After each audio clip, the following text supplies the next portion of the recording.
We're going to go through how this form is set up in detail so that you will have a clear understanding of the kinds of information you can learn about your student from it. Our main goal in using this form is to document, rather than guess, the most appropriate level of tangible symbol to use in beginning instruction with any student. First, you will notice that the pretest is organized from the most conventional or abstract tangible symbol types at the top to the most concrete at the bottom: generic line drawings, specific line drawings, photographs, and so on. We usually test in this order, beginning at the most abstract level we think the particular learner is capable of responding to now. There is no need to test three-dimensional symbols if you know that the learner can recognize two-dimensional symbols.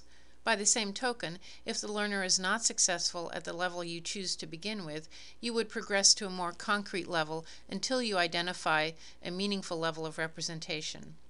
Remember, tangible symbol systems is all about individuals. It's not about what is easiest or most convenient for you to use as symbols, or where you would like the learner to be 2 years from now. Within each level of representation, you will see 4 rows. The first 3 rows are for you to record the 3 different reference or objects that you will ask the learner to match to. These objects are selected from a preference probe, which has been discussed in a previous unit. We need to know whether the learner can match more than just one single item. Also, having more than one item of interest helps to maintain the learner's motivation. The 4th row, labeled % correct, is used to summarize your data. Now let's look at the area labeled Array of Symbols. These columns are arranged from left to right according to decreasing levels of challenge. The first set of 3 columns is the area to use if you are offering a learner an array of 3 symbols, 1 symbol that matches the referent presented, and 2 distractor symbols for the 2 items that were not presented on this particular trial. If we look at the group of small boxes across the top of the columns, we see an arrangement of pluses and minuses.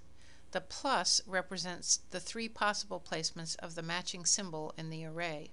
For example, data appearing in the first column would involve a trial using a 3-symbol array where the matching symbol appeared to the learner's left. Data in the second column would involve a 3-symbol array where the matching symbol appeared in the middle, and data in the third column would involve a 3-symbol array where the matching symbol appeared on the learner's right. Noting symbol position in this manner allows us to determine whether the learner has a position bias that is interfering with our ability to gather information about the level of symbol he understands. The next 2 columns are where we would record data if we decided to move down a step to a 2-symbol array. Once again, the plus and minus in the 2 columns show the possible placements of the matching and the distractor symbol in the array. Finally, the last column provides a place for recording a trial in which only 1 symbol is presented.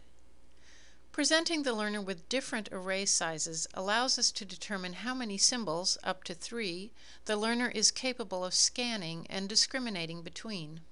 We will usually begin our testing by presenting a preferred item to the learner, tactually or visually.